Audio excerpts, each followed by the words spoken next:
Alright, so we're out here 2 weeks later with the Acer Aspire 14 AI productivity laptop from Acer, which is definitely not meant for gaming, but you know how I do, we're gonna have to put it through its gaming capability test. So let's get into it real quick. Now, just as a quick disclaimer, people, as I said before, Acer sent this down to me just for review purposes. They don't get to see this video before it goes out. My opinions are my own, as they always are, and this laptop goes straight back to Acer when man's done with it. So let's get into the design first of all.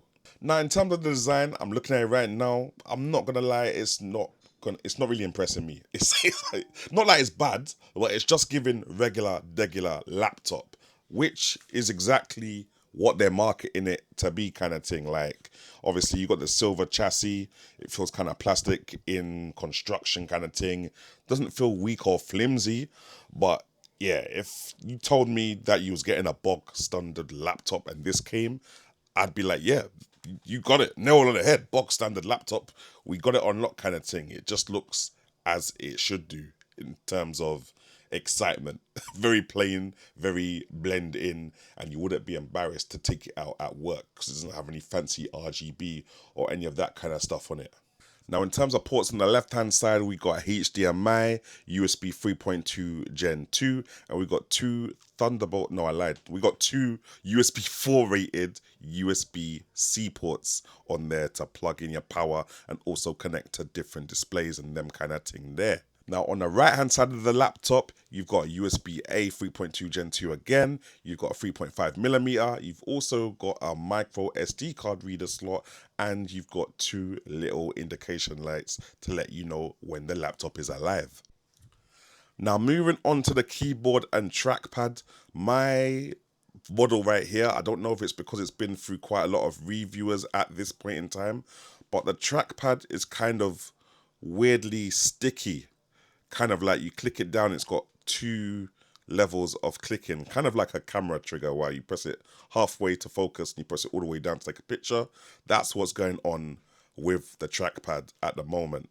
Not that it's got any additional functionality by doing that, but I think that this laptop might have just been through it. I've never experienced that on any other Acer laptop before, so I'm assuming it's just a 40 unit kind of thing. The trackpad, does feel box standard. It's okay. It's not the best, and it's definitely not the worst. It's just right there in the middle at underwhelmingly normal kind of thing. The keyboard feels a little bit spongy to me.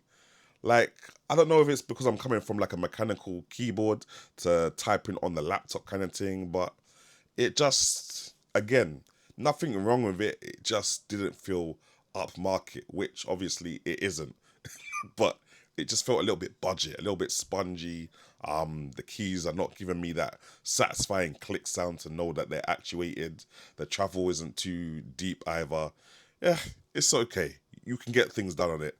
It's just you might want to add an additional keyboard perhaps, or maybe an additional mouse to actually get things going, which most people do nowadays when they're using a laptop. Now, in terms of specs, obviously, man's not expecting too much because we're not looking at a gaming laptop here. It's supposed to be just a productivity thing with battery that's going to last you throughout the day. Now, starting off with the processor, we got the AMD Ryzen 7 AI 350 with the 860M integrated graphics in there, which is gonna give you quite a good bit of gaming performance, but nothing crazy 4K AAA kind of thing. We're talking regular 2D side scrolling game with a couple of 3D games tucked into the mix. We also got 16 gigabytes of RAM in this model, terabyte of SSD, Wi-Fi 7 on board, we love to see it. And we got the NPU thing for your AI tasks, which I just don't really use that much. Like, I don't feel like ChatGPT uses it. Maybe it's more of a co-pilot thing, but I've just found Gemini and ChatGPT to be so much more useful than Copilot personally. Let me know though if you guys use Copilot in the comment section below. Now again, in terms of the screen, we're staying mad modest. We got a 1200p ting, so 16 by 10 aspect ratio, and we got that at 60 hertz. Literally nothing flashy going on here, so we should be able to keep costs down with this thing, which is what I'm here for. Now moving on to regular performance, this thing has done any kind of internet browsing tasks that man's asked it to do. Like literally no stress at all. Man can do split screen windows, man can do any kind of Amazon shopping, that man, all the regular stuff. Do you get it? Like Microsoft Word and them kind of things there. All those web-based applications, no issues with them whatsoever. But what I'm most interested in, obviously, is the gaming performance. Even though this clearly isn't a gaming laptop and it's not even aimed at gamers whatsoever, I want to see what that integrated AMD Radeon 860M is capable of. So let's go and have a look.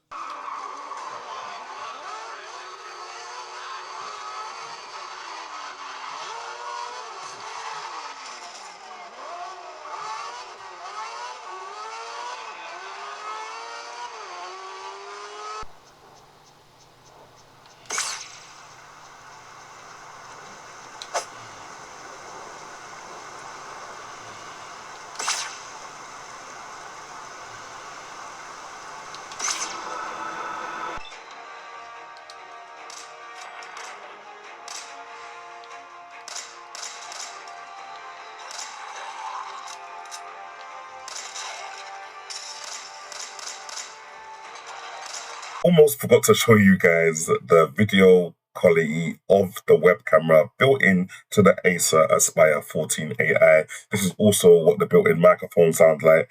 Let me know what you guys think. 1080p, 30 frames per second maximum. This is what it looks like with the light off, by the way. So yeah, pretty grainy, especially if you're backlit. But you know, I guess it will do. You know, bog standard minimum. Now, obviously, where this thing does come into play is the battery life. Not only can you play games on the battery life at the same performance as you can when it's plugged in, but that battery life is definitely going to get you through a whole day. Even when I've been recording the B-roll for this thing, I noticed maybe a drop in 5% over using it for like 2.5 hours, or shooting it for 2.5 hours. That's not bad.